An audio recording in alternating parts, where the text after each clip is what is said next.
जय श्री राम दोस्तों। रामचरितमानस की चर्चा में आप सभी राम भक्तों का हिमांशु गर्ग स्वागत करता है।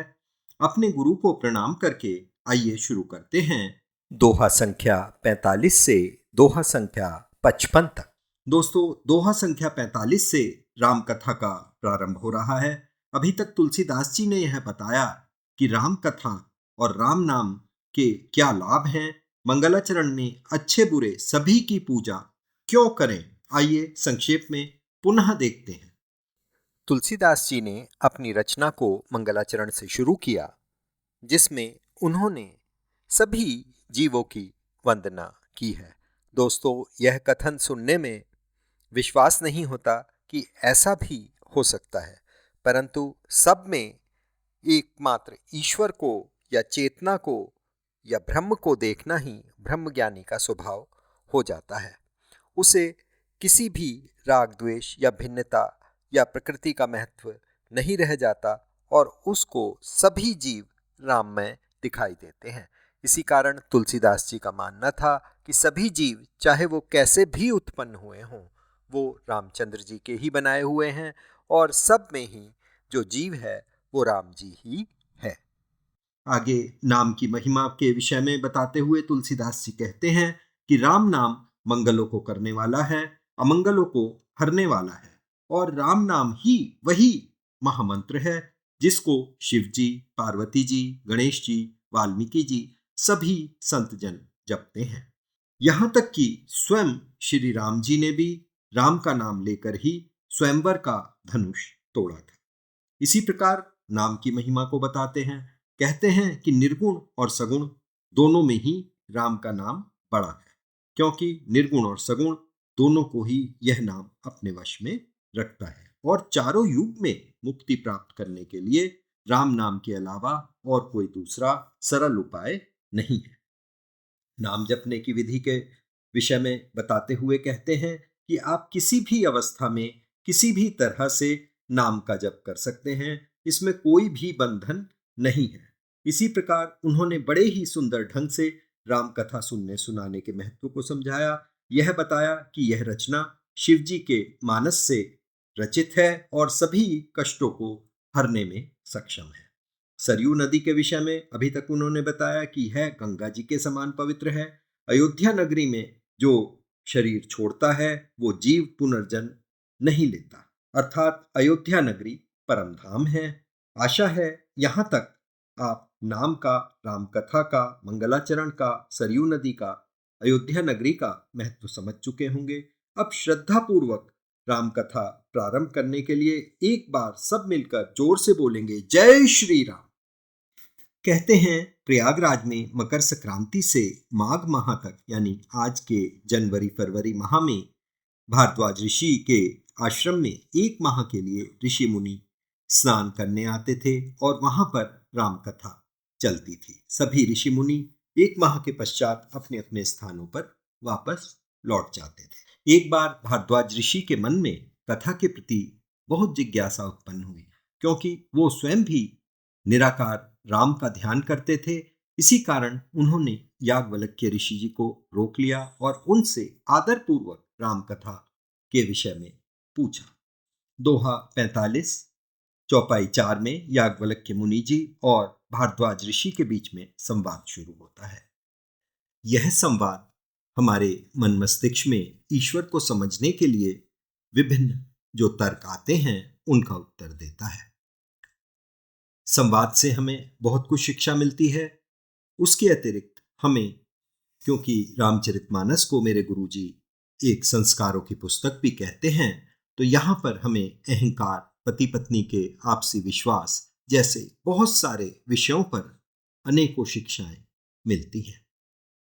दोहा 45 चौपाई 4 में भारद्वाज मुनि कहते हैं, नाथ एक संसव बड़ मोरे, करगत वेद तत्व सबु तोरे, कहत सुमोहि लागत भय लाजा, जो ना कहूं बड़ होई अकाजा।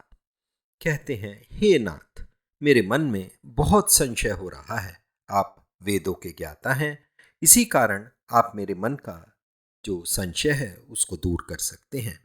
हालांकि मुझे आपसे पूछते हुए बहुत शर्म आ रही है और डर भी लगता है कि कहीं आप ये ना सोचें कि मैं आपकी परीक्षा ले रहा हूँ। और शर्म मुझे इसलिए आती है क्योंकि मेरी इतनी आयु बीत गई है और मुझे अभी तक ज्ञान प्राप्त नहीं हुआ है। यानी मैं अभी तक जन्म मरण के बंधन से मुक्त नहीं हो पाया हूँ और ना ही प्रभु को जान पाया हूँ। यदि आपसे ना पूछूं तो मैं अज्ञानी रह जाऊंगा, और पूछता हूं तो मुझे इस बात का भय है कि कहीं आप ये ना सोचें कि मैं आपकी परीक्षा ले रहा हूं। संत कहते हैं कि हमें गुरु को सब कुछ बता देना चाहिए, तभी हमको निर्मल ज्ञान प्राप्त हो सकता है। दोहा 45 चौपाई 2 में, संतत जपत शंभु अविनाशी, शिव भगवान ज्ञान गुण राशि, आकर चारि जीव जग अहहीं, काशी मरत परम पद लहहीं। भारद्वाज मुनि कहते हैं कि एक राम तो वो हैं जिनका भगवान शंकर निरंतर जप करते हैं, और काशी में राम नाम से ही सभी जीवों को मुक्ति देते हैं या परम धाम देते हैं। और दूसरे राम वो हैं, एक राम अवधेश कुमारा, तिन्ही कर चरित विदित संसारा, नारी बिरह दुख लहेउ अपारा, भयहु रोष रन रावण उमारा। कि दूसरे राम तो वो हैं जो अवध नरेश दशरथ जी के पुत्र हैं। उनको तो सारा संसार ही जानता है कि उन्होंने सीताहरण होने पर बहुत दुख उठाए, और जब उनको क्रोध आया तो उन्होंने रावण को मार दिया। दोहा 46 में कहते हैं कि क्या दोनों राम एक ही हैं, या वो कोई दूसरे राम हैं जिनको शिव जी जपते हैं। और हे प्रभु, आप तो सभी कुछ जानते हैं, मुझे इस विषय में विस्तार पूर्वक समझाइए। दोस्तों, यह तर्क का विषय है, इसलिए याज्ञवल्क्य जी कहते हैं कि आप आदर पूर्वक मन लगाकर मेरी कथा को सुनिए। कहते हैं, एक बार सती जी को भी ऐसा ही संदेह हो गया था।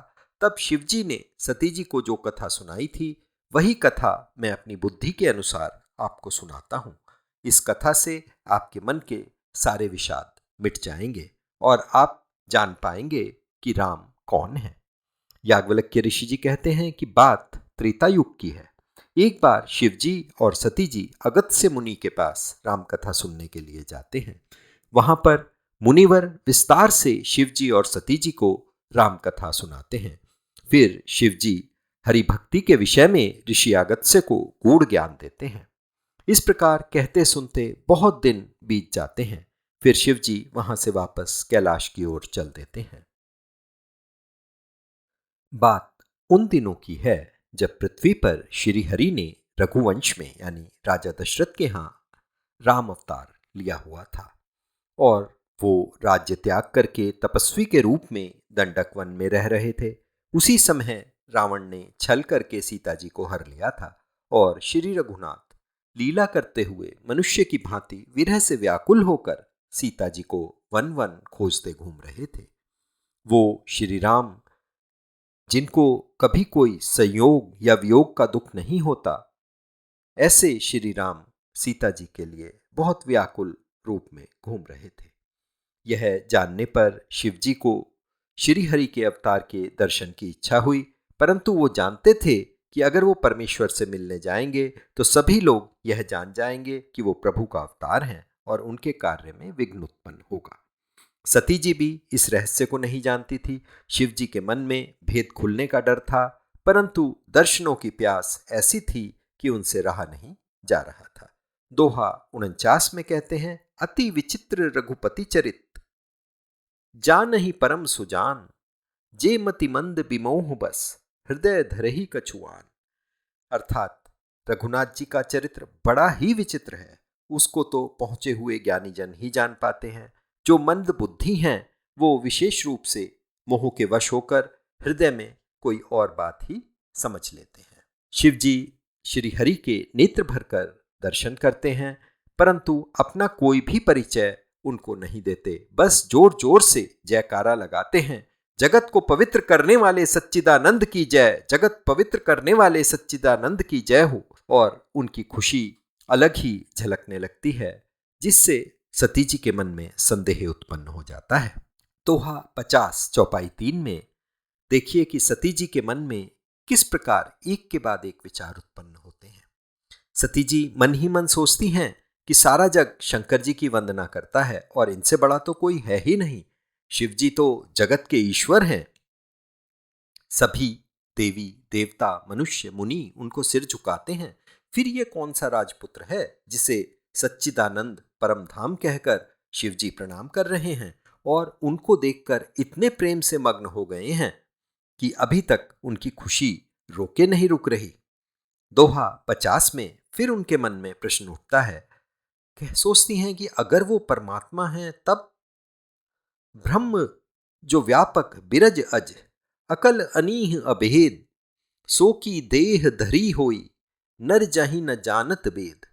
कि जो ब्रह्म सर्वव्यापक है, माया रहित है, अजन्मा है, अगोचर है, इच्छा रहित है, भेद रहित है, जिसको वेद भी नहीं जानते, क्या वह ब्रह्म देह धारण करके मनुष्य रूप में आ सकता है?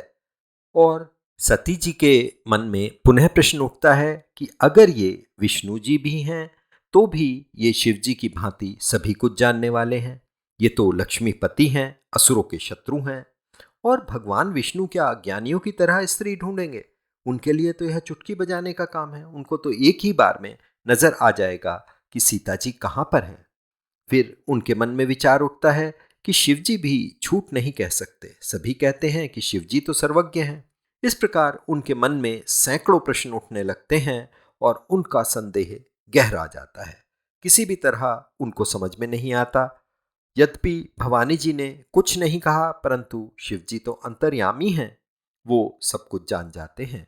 कहते हैं, सती, तुम्हारा स्त्री स्वभाव है, ऐसा संदेह मन में मत रखना।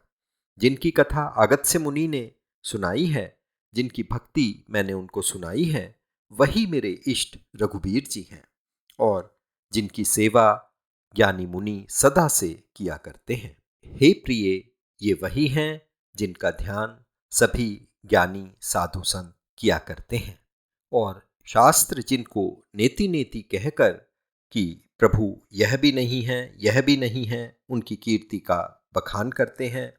और ये समस्त ब्रह्मांड के स्वामी हैं, मायापति हैं, नित्य परम स्वतंत्र ब्रह्म रूप भगवान हैं और ये अपने भक्तों के दुखों को हरने के लिए अपनी इच्छा से रघुकुल में अवतार लेकर पृथ्वी पर आए हैं। सोरठा 51 में कहते हैं कि शिव जी ने उनको बहुत समझाया, परंतु सती जी का दिल नहीं माना। तब महादेव जी के मन में श्री हरि की माया के बल का ध्यान आया और वो मुस्कुराते हुए कहते हैं कि तुम्हारे मन में बहुत संदेह है, तुम स्वयं जाकर प्रभु की परीक्षा ले लो। दोहा 52 चौपाई 4 में शिव जी सोचते हैं, हो ही सोई जो राम रचि राखा, को करी तर्क बढ़ावे साका। अस कहीं लगे जपन हरि नामा, गई सती जहां प्रभु सुख धामा। शिव जी सोचते हैं कि राम जी ने जो भी रच रखा है होगा तो वही, इसलिए तर्क करने को के लिए या बात को बढ़ाने का कोई भी लाभ नहीं है। ऐसा कहकर शिव जी श्री हरि के नाम को जपने लगते हैं और सती जी प्रभु की परीक्षा के लिए सीता जी का रूप धारण करके उसी मार्ग पर चल देती हैं जिस मार्ग से श्री राम और लक्ष्मण जी आ रहे थे। दोहा 53 चौपाई 2 में सती कपटू जानेहु सुर स्वामी, सब दर्शी सब अंतर जामी, सुमिरत जाई मिटई अज्ञाना, सोई सर्वज्ञ राम भगवान। अर्थात जिनके स्मरण मात्र से अज्ञान का नाश हो जाता है, वो प्रभु राम सती जी की माया को तुरंत पहचान जाते हैं और हाथ जोड़कर सती जी को प्रणाम करते हैं, अपना परिचय देते हैं और उनसे पूछते हैं कि देवी, वृषकेतु अर्थात शिव जी कैसे हैं और आप वन में अकेली मारी मारी क्यों फिर रही हैं? अपना भेद खुलने पर वो शर्मा जाती हैं और वापस शिव जी के पास तुरंत चल देती हैं। प्रभु उनका संताप हरने के लिए उनको चारों ओर विभिन्न रूपों में अपने दर्शन देते हैं। सती जी ने अनेक रूपों में प्रभु के दर्शन किए और प्रभु राम को सभी रूपों में एक सा पाया। जब सती जी की आंख खुली तो उन्होंने शिव जी के पास अपने आप को पाया। शिव जी ने सती जी से पूछा कि आपने प्रभु की परीक्षा किस प्रकार ली, आप सच सच बताएं। दोस्तों, यहाँ पर तुलसीदास जी ने मासपरायण दूसरा विश्राम लिया है। अतः हम भी अपनी चर्चा को यहीं पर विराम देते हैं और अगले एपिसोड में जानेंगे कि सती जी ने शिव जी को क्या उत्तर दिया। तब तक के लिए सब मिलकर जोर से बोलेंगे, जय श्री राम।